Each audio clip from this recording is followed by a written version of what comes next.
Chapter 50. Coercive Law and Love.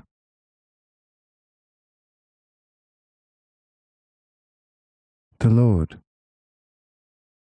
Behold, a maiden of low standing went her way by night. She was busy with some business for her lord, but was delayed so that she was overtaken by darkness on her way back. Halfway there, she passes the house of a pious hermit, as there are many in all parts of Judea, living a strict lifestyle on account of the kingdom of God, the way they profess it and also strive for. The long overdue maiden upon a stormy night knocks on hermit's door, asking for admission and accommodation for the night. The hermit steps outside, seeing the begging one is a maiden, obviously capable of defiling his hut on entering. Gripped with holy zeal, he says,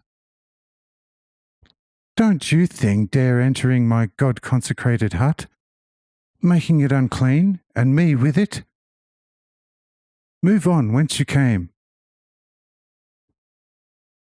With these words, he cheerfully shuts the door, relieved to be rid of the danger threatening his purity, leaving the weeping maiden to her harsh lot.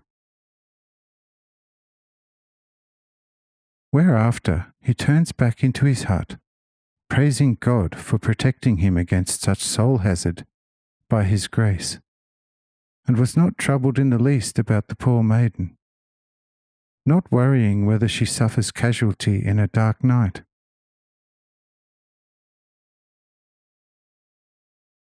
An hour later, the storm-battered maiden comes to the house of a reputable tax collector, whom Orthodox Jews regard as great sinners. This one heard the maiden wailing from afar, whilst standing watch at his barrier, being no friend of early retiring, whence the Orthodox called him a disorderly clot.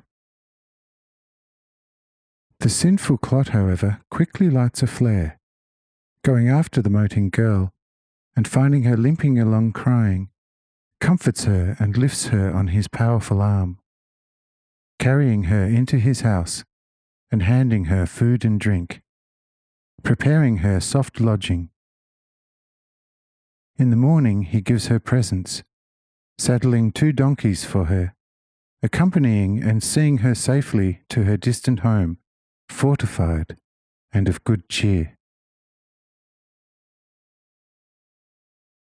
Behold, the hermit is a strict penitent, living in self-imposed punishment, meticulously avoiding everything that could in the least muddy his supposedly pure soul, assuming to greatly please God therewith. He is nonetheless much concerned that the world take him for a spotless holy man of God, the more so because his chamber is said to have never yet been entered by a female.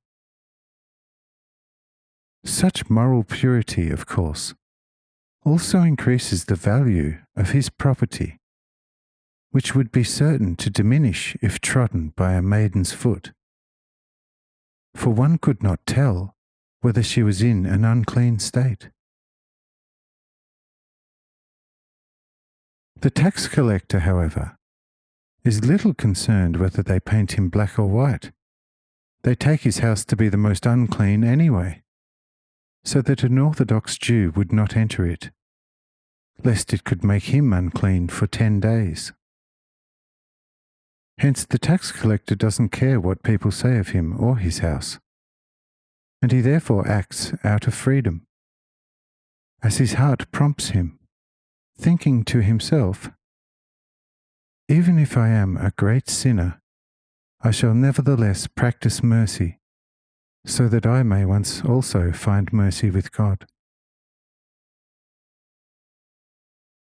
Tell me, my dear Joso, which of the 2 would you favour?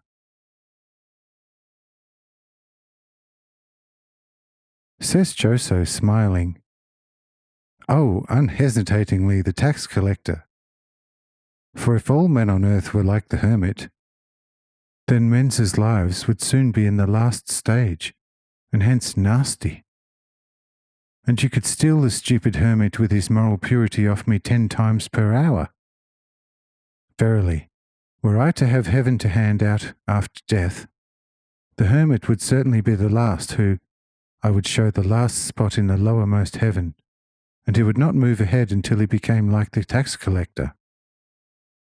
Am I right or not?"